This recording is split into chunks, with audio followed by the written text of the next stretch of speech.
Hey, what's going on, card collectors? Ken with Ken's Cardboard. And I just got back from the Denver card show this past weekend. And it was pretty cool. Got to see a lot of different dealers there that I see at other shows locally. But there was some, 3 times as many tables as normal. Normally it's probably like 100 to 150 tables, and now they had about 400, I think. So I picked up many things, picked up some baseball stuff, picked up some football, and I picked up some hockey. So I'm going to have to break this up into a couple different videos.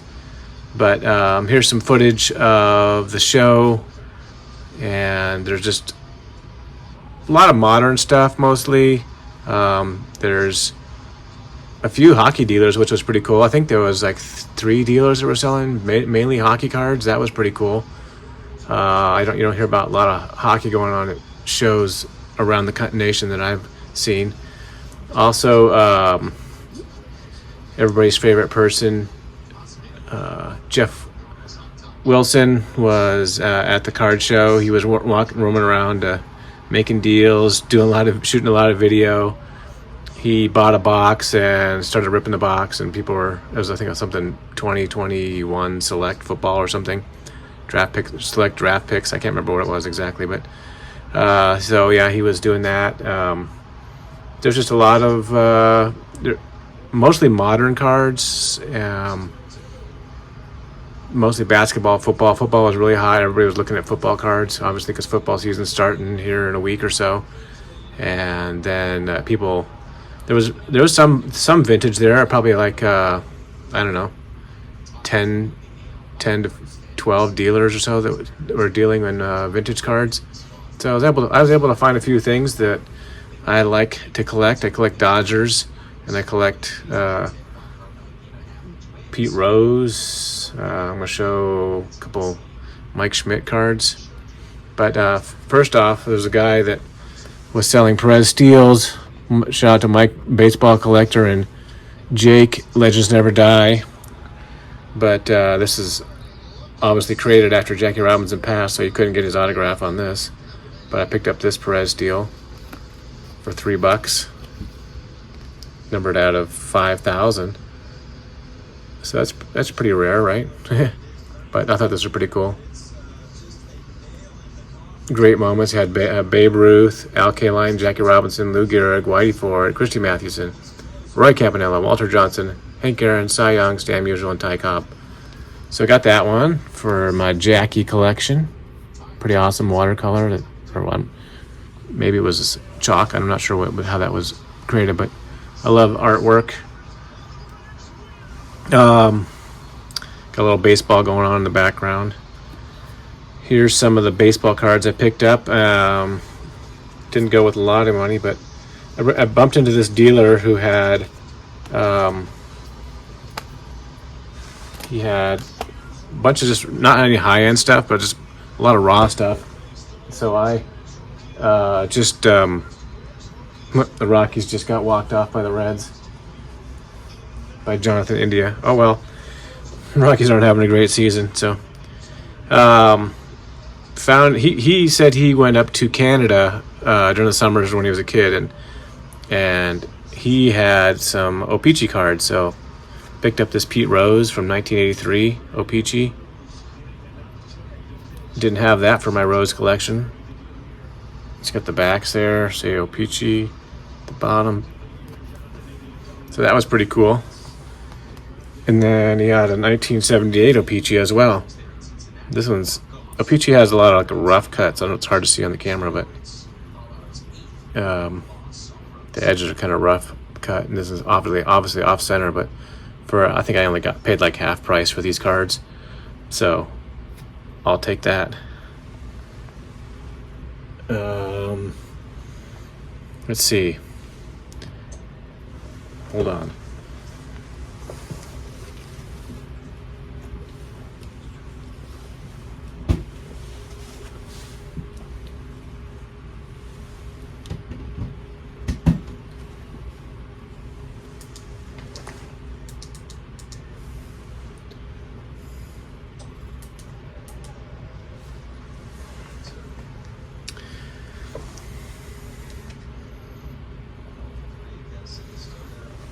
So the back of this card here,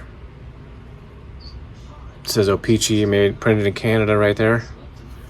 Pretty cool. The images are different than the regular ones from that era, from the Topps one. So pretty cool. Walked around, found another dealer, and he had all kinds of just random weird stuff, and just sorting through some of his stacks, and he had a stack of Venezuela cards. And I collect Dodgers. I think I actually did a little video a while back about a book called Stealing Home, which had talked a little bit about Willie Davis's career with the Dodgers. He was the first player to step onto Dodger Field for a game. But this is a 1964 Venezuela card, and you can see like a black back here. I'm not sure anywhere else that it says that it was Venezuela. I'm not sure where they were printed, but pretty cool. Here's the back. Here's my Pete Rose from '64. Here's the orange. They have the orange backs, because that, and then versus the black backs. So there's a difference in that. This has a bunch of pinholes in it, but up at top. But I just wanted to get a Venezuela card for the collection, so we'll just add that there. And there's a Dodger. That was the only Dodger he had in the collection. Then I traded some autographs and some other cards at the trade night on Saturday, and picked up this 2001 Ichiro Upper Deck rookie card. Didn't have any Ichiro rookies, but this is the first one. So that was pretty cool. That was part of the package deal that I got for this card right here. This is the 2013 Topps Chrome Nolan Arenado rookie. It's not a refractor, but it's his rookie year certified autograph. Didn't have that. That's one of a few autographs I have of Arenado on a card. So that's pretty cool.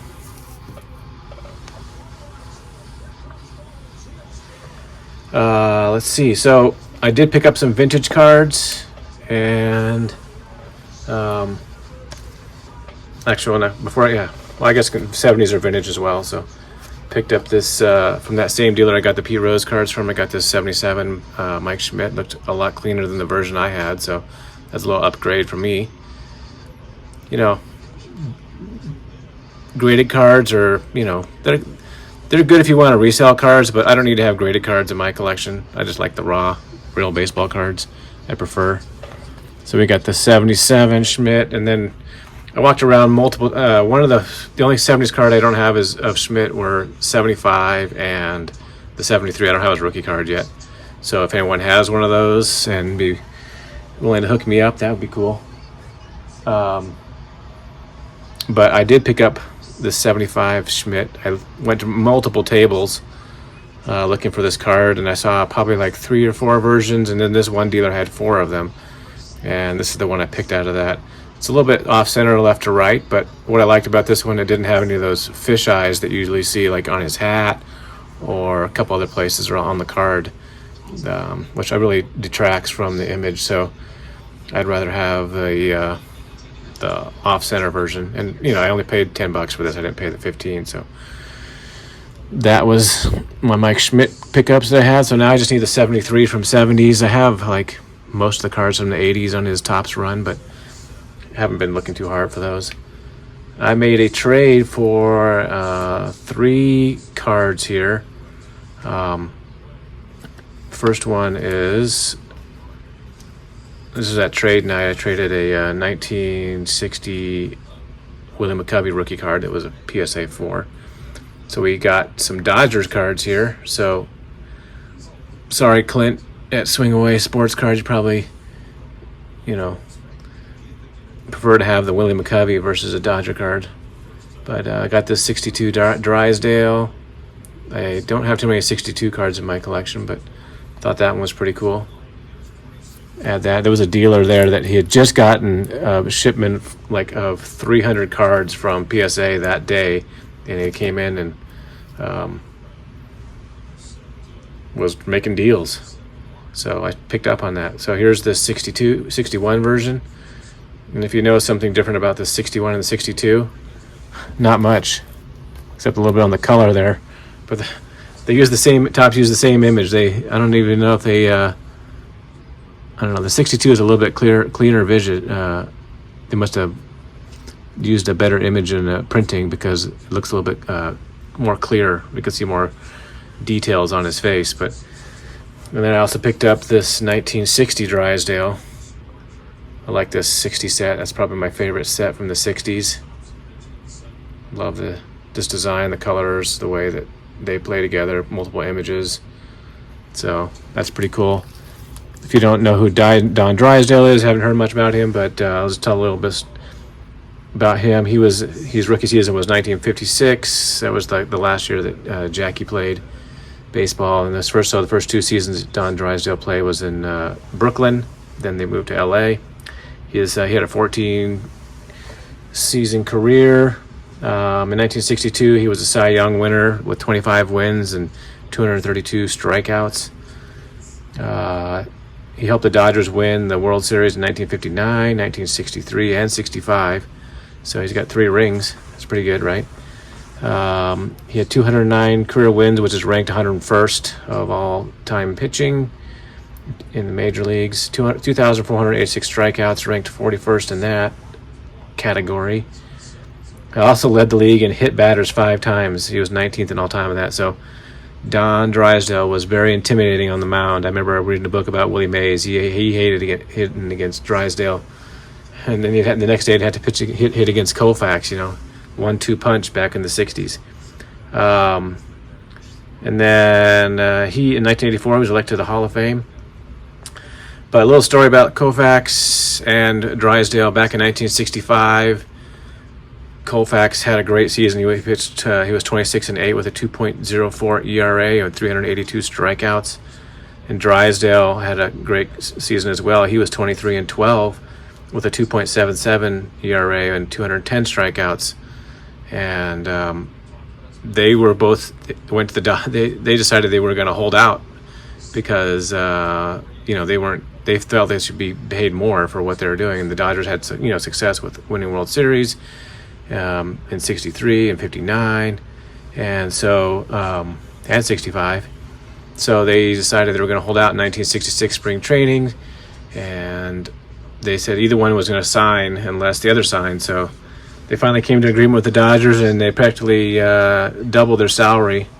I think in 65, Drysdale was getting paid $70,000, and he was able to get $110,000 in 1966. So a little story about Drysdale, and that was way before the reserve clause was ended in 1974. So they had arbitration before the reserve clause, but they ended up eventually banning that. If you don't know about the reserve clause, watch the